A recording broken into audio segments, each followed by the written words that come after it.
بسم اللہ الرحمن الرحیم۔ السلام علیکم ناظرین کرام، نئی ویڈیو میں آپ کو خوش آمدید کہتے ہیں۔ اس وقت آگ بھڑکائی جا رہی ہے، معاملات کو مزید ٹینس کیا جا رہا ہے تاکہ جتنی زیادہ صورتحال خراب ہوگی شاید اس میں سے اتنا ہی کسی کا فائدہ ہوگا۔ آپ اندازہ لگائیے کہ چیف جسٹس کے گھر سے گرفتاری ہوئی ہے۔ آپ کہیں گے کیسے؟ دیکھیں، اگر میرا یا آپ کا معاملہ ہو، ہم ضمانت کروائیں تو شاید ہمیں گرفتار دوبارہ کر لیا جائے، لیکن ججز کا یا ججز کی فیملیز کا تھوڑا احترام کیا جاتا تھا، لیکن آج وہ احترام بھی ختم ہوا ہے اور اب بات آگے چلی گئی ہے۔ آپ جانتے ہیں پنجاب کے ایک سابق رکن اسمبلی ہیں علی افضل شاہی، وہ chief justice Lahore high court کے داماد ہیں۔ انہوں نے اسلام آباد کے اندر جوڈیشل کمپلیکس سے ضمانت کرائی اور ضمانت کرانے کے بعد جیسے ہی باہر نکلے تو ان کو اسلام آباد پولیس کے اہلکار اپنے ساتھ لے گئے۔ انہیں بعض دیگر مقدمات کے اندر گرفتار کیا گیا ہے۔ 9 مئی کے واقعات میں فیصل آباد کے اندر ایک کیس میں بھی ان کا نام ہے، بتایا جاتا ہے کہ ان کا معاملہ ملٹری کورٹس کے اندر چلایا جائے گا، اور آج ہی عدالت نے تھانہ گولڑا مقدمے میں عبوری ضمانت میں 3 جولائی تک ان کی توسیع کی تھی اور انسداد دہشت گردی عدالت کے جج کے سامنے وہ پیش ہوئے تھے، لیکن جیسے ہی وہ عدالت سے باہر نکلے بتایا گیا ہے کہ ان کو باقاعدہ گرفتار کیا گیا۔ اب اگر آپ ویژولز دیکھیں تو آپ کو پتہ چلے گا کہ ان کو گرفتار کر کے لے جایا جا رہا ہے، لیکن تھوڑی ہی دیر کے بعد اسلام آباد پولیس کا بیان آیا کہ ہم نے علی افضل شاہی کو گرفتار ہی نہیں کیا۔ علی افضل شاہی عدالت سے ضمانت پر رہا ہو کر خود کہیں چلے گئے ہیں۔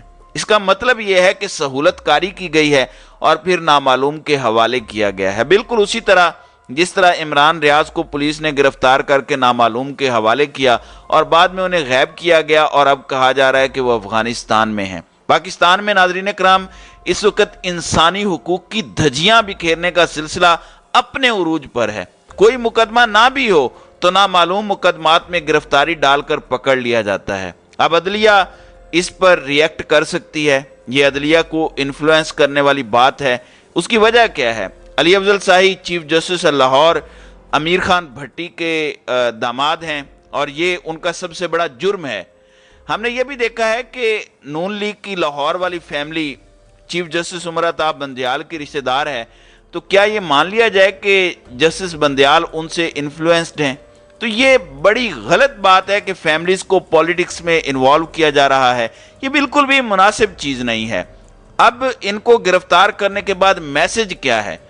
میسج یہ ہے کہ کوئی ان ٹچیبل پاکستان میں نہیں ہے، پاکستان میں سب ٹچیبلز ہیں، سب کو گرفتار کیا جا سکتا ہے، سب کو پکڑا جا سکتا ہے۔ اچھی بات ہے، یہ کریں، اور پاکستان ایسے بدلتا ہے تو بدلیں، لیکن پھر عمران خان کی ایف آئی آر بھی درج کریں اور ان لوگوں کو بھی منظر عام پر گرفتار کر کے لائیں جن کے بارے میں عمران خان الزام عائد کرتے ہیں کہ ان پر انہوں نے قاتلانہ حملہ کیا تھا۔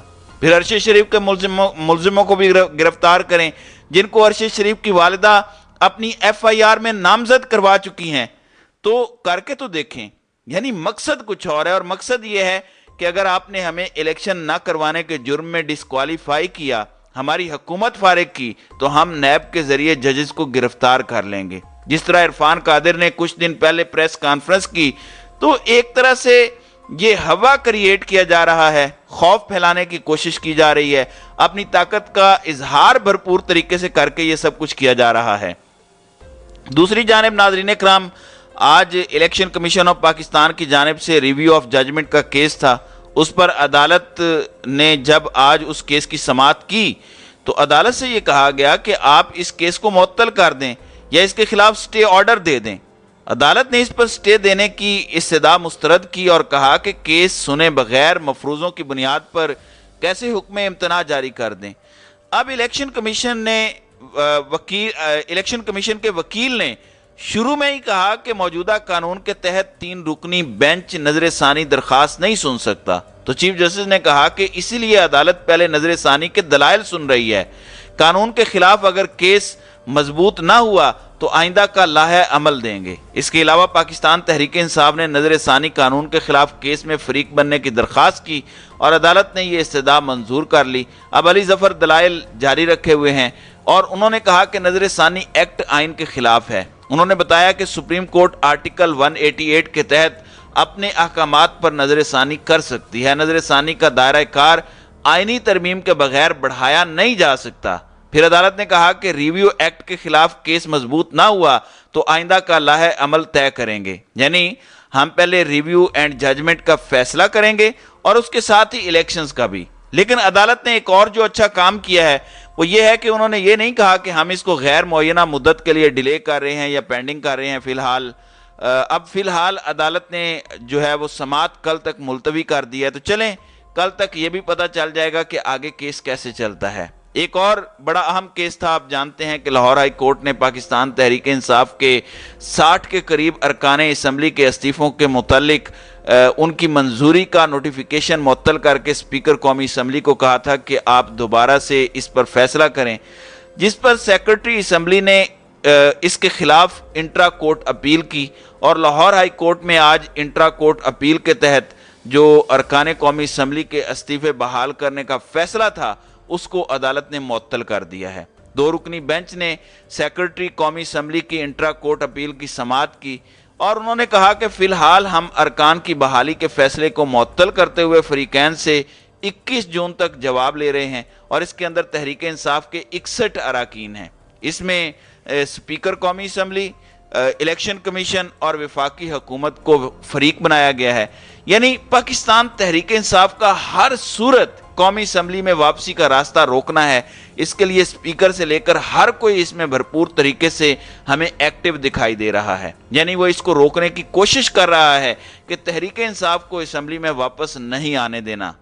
اور ذرا اسمبلی کی حیثیت کا اندازہ لگائیے، کل بجٹ اجلاس تھا اور مجموعی طور پر وہاں پر 30 ارکان شریک تھے۔ آج قومی اسمبلی میں تقریباً 2 بجے کے قریب جب اجلاس تھا تو 9 ارکان شامل تھے، اور 9 ارکان کیا تھے؟ میرے خیال میں جتنی لوڈ شیڈنگ ہو رہی ہے وہ اس لیے آئے ہوں گے کہ ہاؤس ذرا ٹھنڈا ہوتا ہے، اے سی چل رہا ہوتا ہے تو وہاں آرام کر لیں، باقی انٹرسٹ تو کسی کا اس حوالے سے نہیں ہے، اور ان کی آپسی لڑائیاں زیادہ ہیں، حکومت پر یا عوام پر فوکس نہ ہونے کے برابر ہے۔